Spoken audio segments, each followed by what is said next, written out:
जलपरी. महासागरातील सर्वात खोल आणि अंधाऱ्या भागात सागरराज आपली मुलगी जलपरी मेलडी बरोबर राहत होता. मेलडी एक सुंदर जलपरी होती. तिचा आवाज खूपच गोड होता. मेलडीचे गाणे ऐकायला सगळेच उत्सुक असत. मेलडीची आजी तिला नेहमी मानव नावाच्या 2 पायांच्या प्राण्याच्या गोष्टी सांगत असे. समुद्राच्या नियमानुसार 16 वर्षांची झाल्यावरच जलपऱ्यांना समुद्रकिनारी जाण्याची अनुमती होती. आणि आज तिचा 16वा वाढदिवस होता. आज तुझ्यासाठी खास दिवस आहे बेटी. तू आता समुद्रकिनारी जाऊन मानवांना बघू शकतेस. पण लक्षात ठेव, त्यांच्याशी बोलता येणार नाही, फक्त त्यांना बघून ये. सगळ्यांचा निरोप घेऊन मेलडी पाण्यावर गेली. ते तर एक जहाज आहे. जहाजाच्या बाजूला तिने काही मानवांना पोहताना पाहिले. त्यातील एक उंच आणि खूपच सुंदर होता. त्याने मुकुटही घातला होता. नक्कीच तो राजकुमार असणार. किती सुंदर आहे तो. मेलडीचे त्याच्यावर प्रेम जडले. त्याच वेळी अचानक समुद्रात मोठं वादळ झालं आणि ते जहाज बुडू लागले. तो राजकुमारही बुडू लागला. नाही नाही, मी त्याला नक्की वाचवीन. तिने राजकुमाराला आधार देऊन जवळच्या किनाऱ्यावर आणले. त्याला किनाऱ्यावर सोडून ती पाण्यात जाऊन पुढे काय होते ते पाहू लागली. तिने त्याच्यासाठी गोड गाणीही गायली. राजकुमार शुद्धीवर आला आणि आपल्या वाचवणाऱ्याला शोधू लागला. पण मेलडी काही त्याला दिसली नाही. काही वेळाने तिथून जाणाऱ्या लोकांनी त्याला मदत केली. देवाची कृपा, तू आता सुरक्षित आहे. मीही मानव असते तर किती छान झालं असतं ना.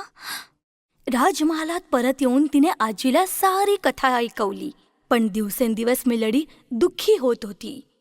काय झालं मेलडी, इतकी दुःखी का आहेस? आजी, मी त्या सुंदर राजकुमाराला विसरू शकत नाहीये. मला सुद्धा पाय हवेत, मग मी त्याच्याबरोबर राहू शकेन.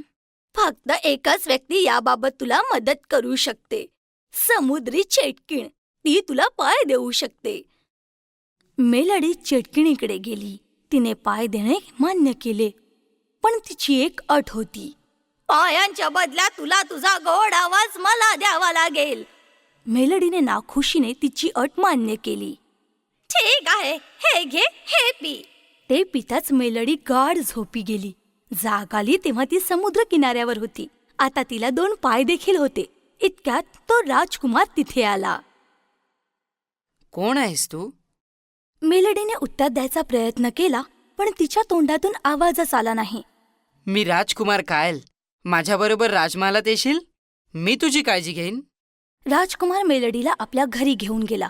ते रोज समुद्रकिनारी फिरायला जायचे. नेहमी एकत्रच असायचे. लवकरच ते एकमेकांचे चांगले मित्र बनले. मेलडी त्याच्याशी खुणांनी बोलत असे. त्याच वेळी खोल समुद्रात, अरे, या मेलडीच्या गोड आवाजाचे मी काय करू? हा आवाज तर इतका गोड आहे की आजकाल मला कोणी घाबरतच नाही. समुद्री चेटकीण राजकुमाराच्या महालात जाऊन मेलडीला भेटली. हे बघ मेलडी, पाहिजे तर ते पाय तुलाच ठेव, पण हा तुझा आवाज तुला परत घे. हे ऐकून मेलडीला खूप आनंद झाला आणि तिने तिचा आवाज परत घेतला आणि चेटकिणीलाही तिचा भयंकर आवाज परत मिळाला. ती पुन्हा खोल सागरात निघून गेली.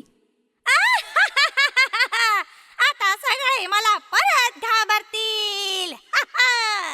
इथे मेलडीने गोड आवाजात गायला सुरुवात केली. राजकुमाराने तो आवाज लगेच ओळखला. अरे, हा तर तोच आवाज आहे. म्हणजे मला वाचवणारी तूच होतीस तर. तू माझ्याशी लग्न करशील? हो राजकुमार, मी लग्नाला तयार आहे. मेलडी आणि राजकुमाराचे लग्न एका मोठ्या जहाजावर झाले. तिच्या लग्नाला सागरराज, तिची आजी आणि अन्य जलपर्याही आल्या होत्या. त्यानंतर मेलडी राजकुमाराबरोबर सुखाने नांदू लागली.